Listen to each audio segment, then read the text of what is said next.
কি রে তুই যাস না এখনো? আমি তো ভাবছি তুই গেছস গা, এলে ঘরে লইছি।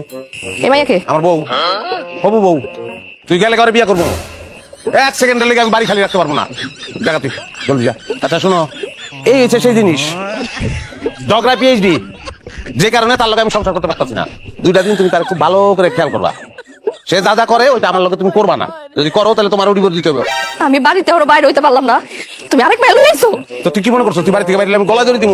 আমি ওই মালই না। কামটা তুমি করতে পারলা?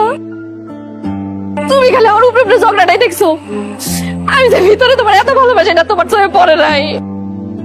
আমি আর ঝগড়া করুম না, তোমার যা মন চায় তুমি আমার লাগে কইরো, দরকার পড়লে তুমি আমাকে হাত তুলে আমি কিছু করবো না। আমি কোনো কাছে যাবো না, আমি তোমার পায়ে ধরে। আচ্ছা ঠিক আছে, ও যাইবো না বাড়ি থেকে।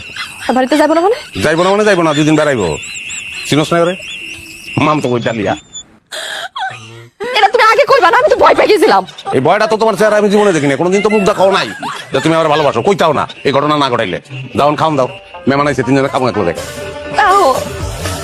কেমন আছো?